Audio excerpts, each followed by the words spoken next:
I don't know where you would have fit in, Dr. Ranganathan, in, or let me just put it like this, in between the vernier calipers of Pitroda's prejudice, the two fangs, opposing fangs of his prejudice. Where would you fit in, Dr. Ranganathan? Good evening, Rahul. Look, first of all, apologies are due from my side. I stand corrected. Now I am all for the incoming government levying an inheritance tax on all Indians so that the collected money can be handed over to those who have inherited Sam Pitroda's genes. Sam Juniors deserve every bit of sympathy in cash or kind. On a promising note though, the identity of the assistant to the captain of the Titanic has finally been revealed. We thought earlier that it was Manishankar Iyer. Wrong. It is Sam Pitroda. Money was just a deckhand. Rahul, but to be serious, you must understand, this is not Sam's mindset. Even if he resigns or he stays put, it doesn't matter. This is the mindset of the Congress. Please get this. They want to divide India because dividing India is what they have been doing for 75 years. That is their core expertise. They want to divide India into Hindus and Muslims, into Dalits and non-Dalits, into reserved and non-reserved, into rich and poor, into diners and non-diners. And they think once they've divided India, they will easily be able to rule it. Remember, this is the same Sam Pitroda who uttered those despicable phrase, hua to hua, in trying to explain the 1984 sex genocide.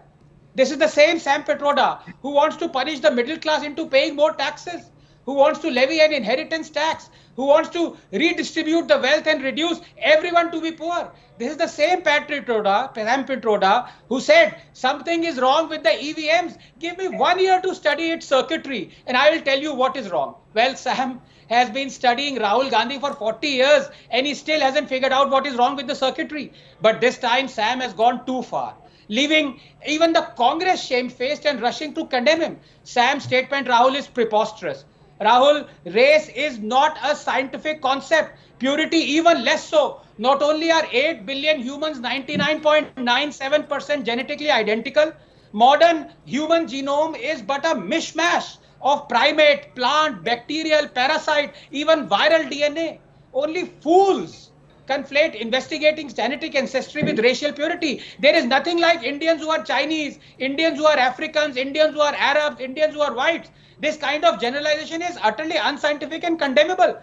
Tens of thousands of years ago, the indigenous populations were, yes, restricted to their own land and habitat, and therefore they adapted to their environment, its climate, its heat and cold and sunlight. But science shows that humans have been mixing vigorously for thousands of years, especially humans in India, the ANI and ASI population. Finally, Rahul, you see, as a scientist, the time scale that interests me is not 100 or 500 or 1,000 years, but 1 billion or 5 billion or 10 billion years. And on this time scale, I am not an Indian, but Ethiopian. I am not a descendant of a Ranganathan, but of AL2881 or Lucy. And I am not a creation of design, but of a conspiracy hatched by thunder and lightning and water and ammonia and hydrogen and methane and dust.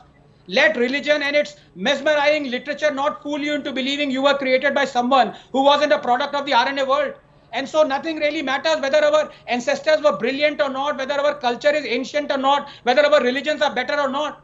We are but an inconsequential bunch of cells. Our genome is 99.1% identical to that of a chimpanzee. And, I don't mean similar, I mean identical. And for those who believe otherwise, I can only say their evolution is incomplete.